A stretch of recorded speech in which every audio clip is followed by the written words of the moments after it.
In this video, I'm going to walk you through how you can use Vottiv's progressive web app to begin canvassing. So when you arrive at the canvassing event, they'll likely have this QR code that you can just go ahead and scan to access the canvas, and it will take you to Vottiv.app. If you received an online link, it'll take you to the same page.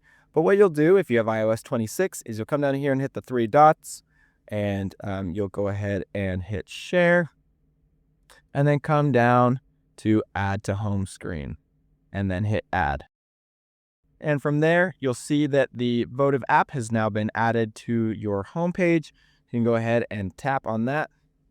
The nice thing about progressive web apps is no updates are needed, and it's really quick to get downloaded onto your phone. As you can see, there's no download time. It just got added right to my home screen. So I will log in with my first name, last name, email address,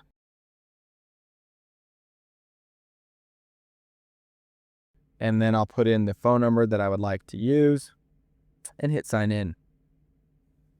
So you'll need to then go ahead and add the canvas.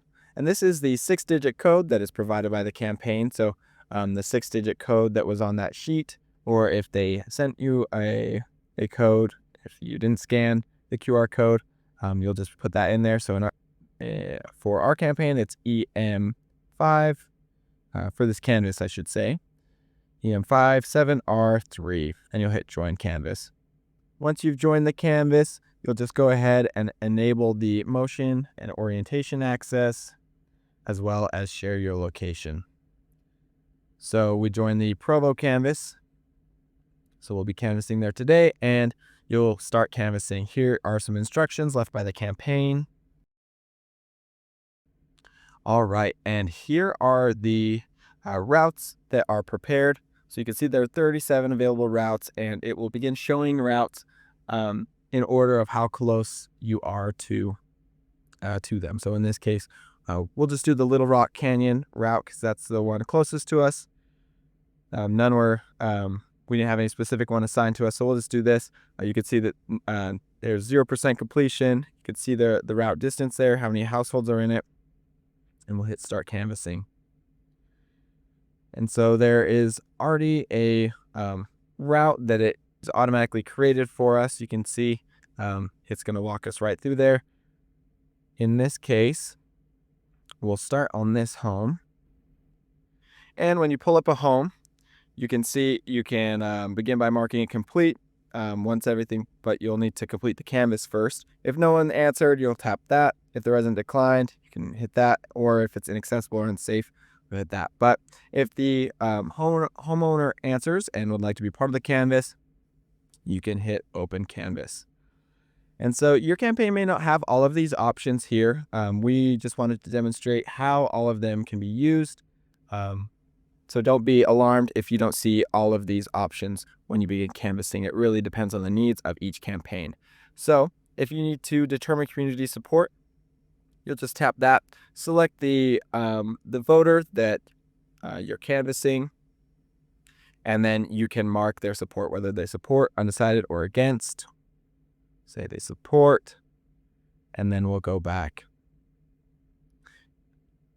We can also survey, let's say, same thing, only person home was this first voter. And the survey that we were given, we will just provide that to the voter. It's, are you planning to vote in the upcoming primary election? Yes, no, undecided. They said yes. We'll hit next. If the primary election were held today, who would you vote for? And we will select the candidate that they chose. We'll hit next. So if that's it, you can hit complete home. If the other voter's home, you can survey another voter, or if you have more to do at this home, you can hit back to menu. So let's say that you need to collect signatures. You have a clipboard that you're collecting signatures on. You can tap this and then select how many voters you collected signatures on. If you didn't get any, you can hit I didn't collect any signatures. If you're dropping off any information at the voter's home, you can tap left information. Tags are really nice to for future follow-up. If your campaign has any tags for you, they'll let you know, but you can tag the voter. In this case, the only tag that's available is if they're a donor. So let's say that this voter donated. We can tag them as a donor, hit done. And then contact information. This is if we need to make sure that we have up-to-date contact information for the voter. This is where we would see that, and we would just double check everything, make sure that everything looks good, update it if needed, and then hit done. And then if we are trying to register voters to make sure that they're ready to vote, we can come here, hit voter registration, and it'll bring them right to this page where they can get registered to vote. You can then select how many voters you registered. Again, if you didn't vote any, you can, or if you didn't register any, you can hit I didn't register anyone. And then the last part is a link that your campaign may provide. And in this case, it says volunteer. That could be different on your end depending on which link that they are giving.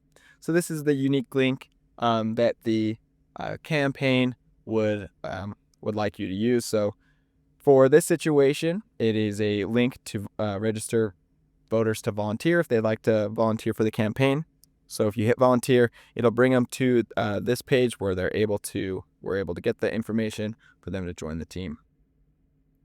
And then when you're all done, you can either hit add request if they have a specific request. So you can request a yard sign or request add any details for the request that they have for the campaign. And then you will hit complete when you're done. So I'll mark that as complete.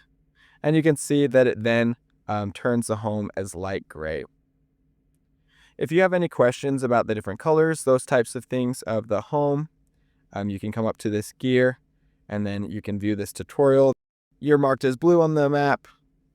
Any teammates that you have will be marked as orange. An uncanvassed home will be purple. A canvas home will be light gray. If you mark them as not home, it'll be this dark gray, or if they decline or inaccessible, it will turn red. Please let us know if you have any questions about canvassing with Vottiv. You can go right to Vottiv.com for help. You can also reach out to us through there, or you can reach out to your campaign. We want our volunteers to be successful in using Vottiv, and wish you luck as you begin canvassing. Thank you.